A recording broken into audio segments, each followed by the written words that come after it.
Tuesdays with Morrie, an old man, a young man, and life's greatest lessons. The first Tuesday, we talk about the world. Connie opened the door and let me in. Morrie was in his wheelchair by the kitchen table, wearing a loose cotton shirt and even looser black sweatpants.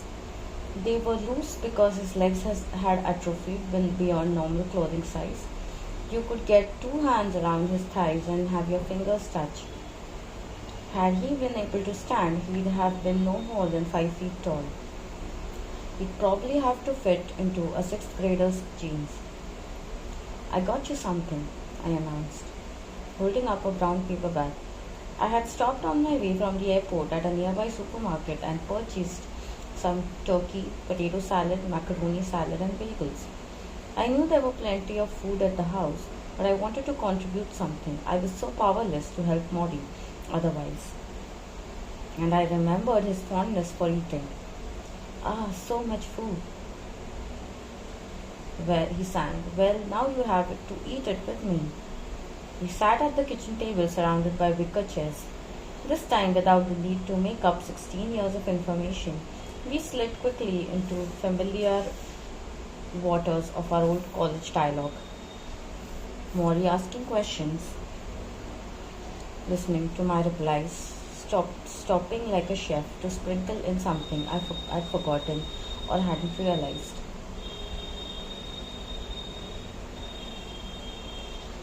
He asked about the newspaper strike, and true to form, he couldn't understand why both sides didn't simply communicate with each other and solve their problems.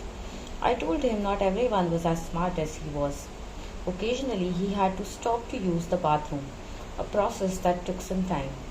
Connie would wheel him to the toilet and lift him from the chair and support him as he urinated into the beaker. Each time he came back, he looked tired.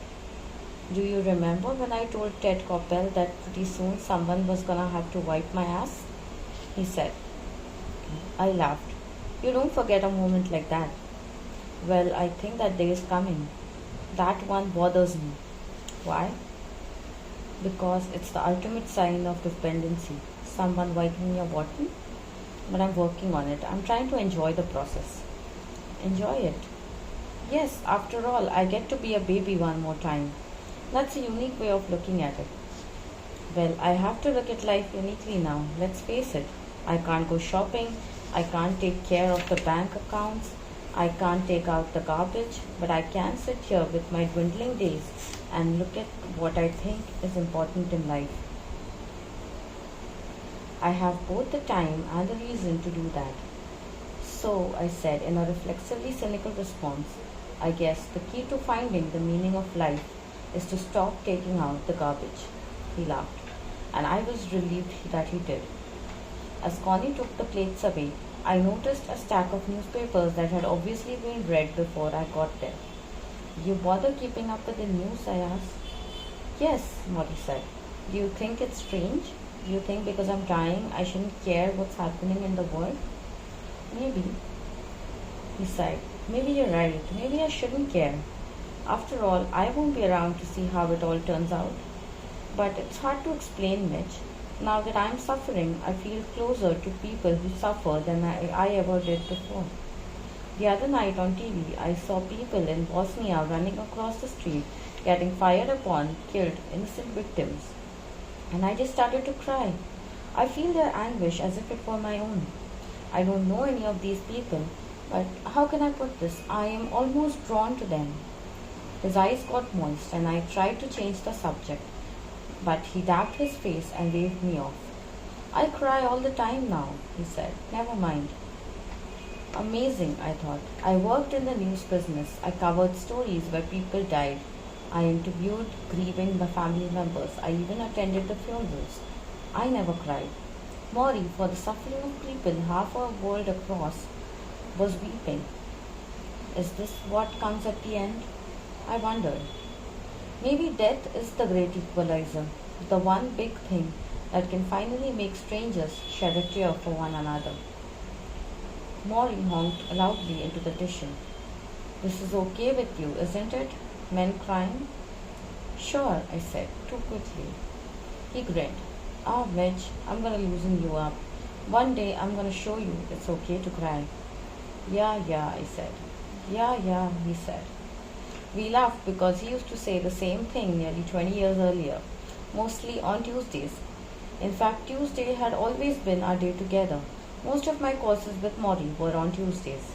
He had office hours on Tuesdays, and when I wrote my senior thesis, which was pretty much Morrie's suggestion right from the start, it was on Tuesdays that we sat together by his desk or in the cafeteria or on the steps of Pullman Hall going over the work.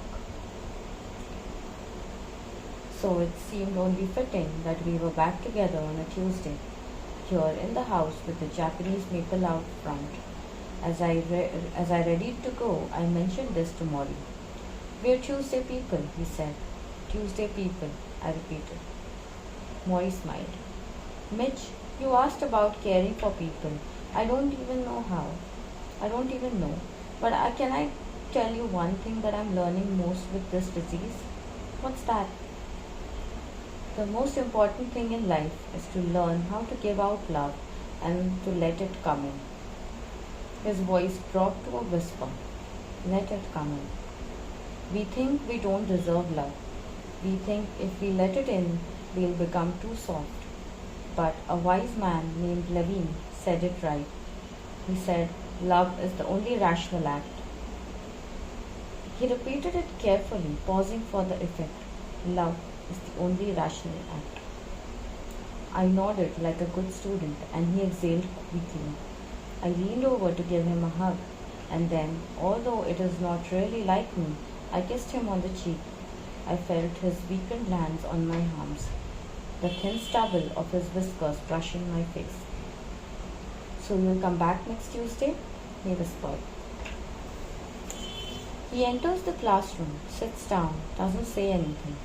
He looks at us, we look at him.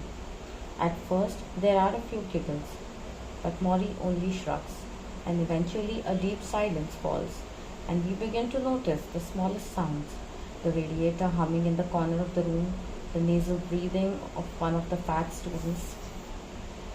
Some of us are agitated. When is he going to say something? We squirm, check our watches. A few students look out the window trying to be above it all. This goes on a good 15 minutes before Morrie finally breaks in whisper. What's happening here? He asks. And slowly a discussion begins, as Morrie has wanted us all along, about the effect of silence on human relations. Why are we embarrassed by silence? What comfort do we find in all the noise? I am not bothered by the silence. For all the noise I make with my friends, I am still not comfortable talking about my feelings in front of others, especially not classmates. I could sit in the quiet for hours, if that is what the class demanded. On my way out, Morrie stops me.